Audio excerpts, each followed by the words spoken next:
ఆమలాహార కషాయం తయారు చేసుకోబోతున్నాం. దానికి కావాల్సిన పదార్థాలు ఏంటో చూసేద్దాం. నిమ్మ చెక్క చూర్ణం, గుడూచి చూర్ణం, తేనె. కావాల్సిన పదార్థాలు తెలుసుకున్నాం కదా, ఎలా తయారు చేయాలి ఏంటో కూడా చూసేద్దాం. సో కషాయం అన్నారు కాబట్టి 2 గ్లాసెస్ ఆఫ్ వాటర్ని మనం చక్కగా మరిగించేసుకున్నాం.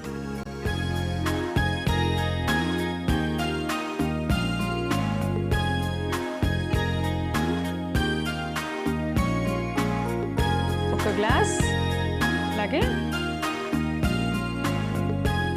సెకండ్ గ్లాస్, ఇంకో గ్లాస్ పోసుకున్నాం. 2 గ్లాసెస్ ఆఫ్ వాటర్ పోసుకున్నాము. నీళ్ళు పోసుకున్నాం కాబట్టి ఇప్పుడు ఇది మరిగిన తర్వాత వేయాల్సిందే లేదా?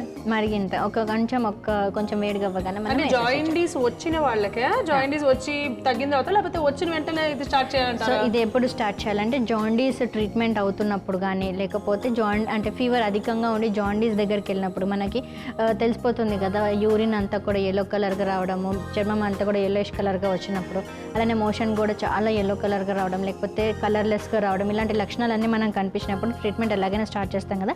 దాంతో పాటుగా ఇలా ఇది మా కషాయం మనం రోజు తాగినట్లయితే అది కాంప్లికేట్ అవ్వకుండా, లివర్ ఇంకా ఫర్దర్గా డ్యామేజ్ అవ్వకుండా మనకు ఉపయుక్తంగా ఉంటుంది.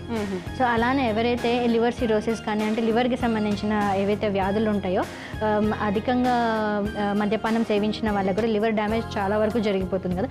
సో అలాంటి వాళ్ళు ఆ మద్యపానాన్ని నిషేధించేసి, అంటే కంప్లీట్గా స్టాప్ చేసేసి ఈ కషాయం తాగినట్లయితే డ్యామేజ్ అయిన లివర్ కాకుండా రిమైనింగ్ లివర్ అంతా కూడా ఆరోగ్యంగా ఉండడానికి ఉపయుక్తంగా ఉంటుంది. ఓకే, సో లివర్ కూడా సక్రమంగా పనిచేయడానికి, జాయిండీస్ కూడా పట్టడానికి ఇది తీసుకుంటాం. మామూలుగా అసలు అది జాయిండీస్ అసలు ఎప్పటికీ రాకుండా కూడా వాడచ్చా, ఒక వారం రోజులు అలా అన్నట్టు అలా కూడా వాడుకోవచ్చు. ఎందుకంటే ఇది మనకి కాలేయానికి హితకరంగా కూడా ఉంటుంది, అండ్ స్కిన్ ఇన్ఫెక్షన్స్ కూడా రాకుండా చూస్తుంది అనమాట. అలానే బ్లడ్ ప్యూరిఫైర్ లాగా కూడా పనిచేస్తుంది. సో అలాంటి కండిషన్స్లో కూడా మనం ఈ కషాయాన్ని కనీసం అంటే ఒక 20 days వాడితే దాని యొక్క ఎఫెక్ట్ బాగా ఉంటుంది అనమాట. ఓకే, సో ఇప్పుడు మనం ఏం చేద్దామంటే నిమ్మ చెక్క చూర్ణం, సో ఇది ఒక 1/2 స్పూన్ వేసేసుకుందాం. సో నిమ్మ చెక్క చూర్ణం 1/2 స్పూన్, గుడూచి చూర్ణం ఒక 1/2 స్పూన్. సో గుడూచి చూర్ణం. సో ఇది చాలా చేదుగా ఉంటుంది కాబట్టి ఒక పొంగు వచ్చేంత వరకు మనం చూసి ఆపేసేయచ్చు అన్నమాట. ఓకే, సో ఈ కషాయం మన టేస్ట్కి చాలా ఏమంటారంటే చేదుగా ఉంటుంది అనమాట. ఎంత చేదుగా ఉంటుందంటే ఇది షుగర్ పేషెంట్స్ ఒకవేళ తీసుకున్నట్టయితే వారికి షుగర్ చాలా తొందరగా తక్కువ అయిపోవడానికి కూడా ఉంటుంది అనమాట. ఉపయుక్తంగా ఉంటుంది అనమాట. అందుకని షుగర్ పేషెంట్స్ దాన్ని చూసుకొని తీసుకోవడం చాలా ఇంపార్టెంట్. సో చాలా చేదుగా ఉంటుంది కాబట్టి ఎంత మోతాదు అవసరమో అంతవరకే తీసుకోవడం, అంటే 10 ml మాక్సిమం వాళ్ళకి ఇవ్వచ్చు అనమాట. అది కూడా for prescribed time period 10 to 15 days వరకే వాడుకోవచ్చు అనమాట. అండ్ బ్లడ్ ప్యూరిఫైర్ లాగా కూడా పనిచేస్తుంది అన్నాను కదా. సో స్కిన్ ఇన్ఫెక్షన్స్ని కూడా మనకి కంట్రోల్ చేస్తుంది. సో ఆయుర్వేద శాస్త్రంలో ఇది పిత్తహరంగా పనిచేస్తుంది అని చెప్పారు. అధికమైన పిత్త దోషాన్ని తగ్గింపజేసి అలానే రక్త శుద్ధినిగా చేస్తుంది అనమాట, అంటే బ్లడ్ ప్యూరిఫైర్ లాగా పనిచేస్తుంది. ఓకే, సరే అయితే మనం సో స్టవ్ ఆఫ్ చేసేద్దాము. ఇప్పుడు గ్లాస్లోకి మనం వడగొట్టాం. సో ఇప్పుడు మనం ఈ డికాక్షన్ అంతా కూడా మనం వడగట్టుకుందాం.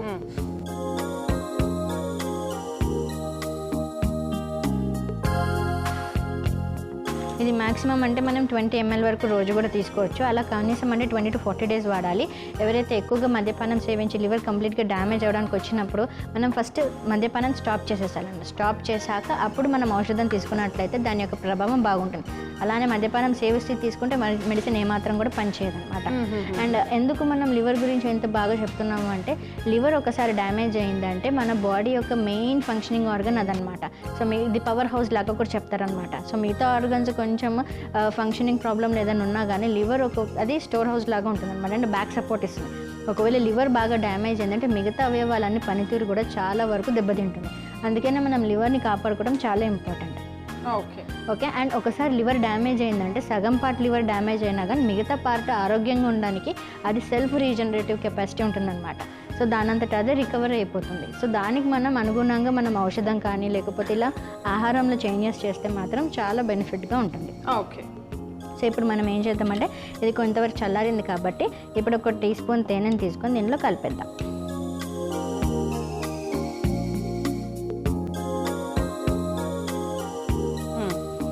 చాలా బిట్టర్గా ఉంటుందని చెప్పాను కదా, తీసుకోవడం చాలా ఇబ్బంది, అందుకని తేనె కలుపుతున్నాము. సో ఈ మిశ్రమం అంతా కూడా మనకి అధికమైన పిత్తదోషాన్ని కూడా తగ్గిస్తుంది, స్కిన్ ఇన్ఫెక్షన్స్ని కూడా తగ్గింపజేస్తుంది, అలానే బ్లడ్ ప్యూరిఫైర్ అండ్ మనకి లివర్కి అంటే కాలేయానికి ఎంతో హితకరంగా ఉంటుందన్నమాట. సో ఇన్ని ఆరోగ్య ప్రయోజనాలు ఉన్నటువంటి కామలహార కషాయం రెడీగా ఉంది. చూసారు కదా, కామలహార కషాయం తయారు చేసేసుకున్నాము. ఎవరెవరు వాడాలి, ఎన్ని రోజులు వాడాలి అనేది చెప్పారు. అండ్ డయాబెటిక్ పేషెంట్స్ కూడా వాడచ్చు, షుగర్ లెవెల్స్ కూడా కంట్రోల్ అవుతాయి. కాకపోతే ఇన్ని రోజులు అని మెన్షన్ చేశారు కాబట్టి అవన్నీ గుర్తుపెట్టుకొని తీసుకోండి, ఆరోగ్యంగా ఉండండి. మరి దీనికి కావాల్సిన పదార్థాలు తయారు చేసే విధానం మరొకసారి మీకోసం. కామలహార కషాయం తయారు చేసుకోవడానికి కావాల్సిన పదార్థాలు: నిమ్మ చెక్క చూర్ణం, గుడూచి చూర్ణం, తేనె. కామలహార కషాయం తయారు చేసుకునే విధానం: ముందుగా స్టవ్ వెలిగించి గిన్నె పెట్టుకొని 2 గ్లాసుల నీళ్లు పోసి వేడి చేసుకోవాలి. నీళ్లు వేడయ్యాక అర చెంచా నిమ్మ చెక్క చూర్ణం, అర చెంచా గుడూచి చూర్ణం వేసి కలుపుకొని చక్కగా మరిగించుకోవాలి. నీళ్లు మంచిగా మరిగాక స్టవ్ ఆఫ్ చేసి గ్లాసులోకి పోసుకొని గోరువెచ్చగా అయిన తరువాత 1 చెంచా తేనెను కూడా వేసి కలుపుకుంటే కాలేయం హితకరంగా ఉండడమే కాకుండా చర్మానికి ఎంతో మేలు చేసి రోగ నిరోధక శక్తిని పెంచి షుగర్ని కంట్రోల్ చేసే కామలహార కషాయం రెడీ.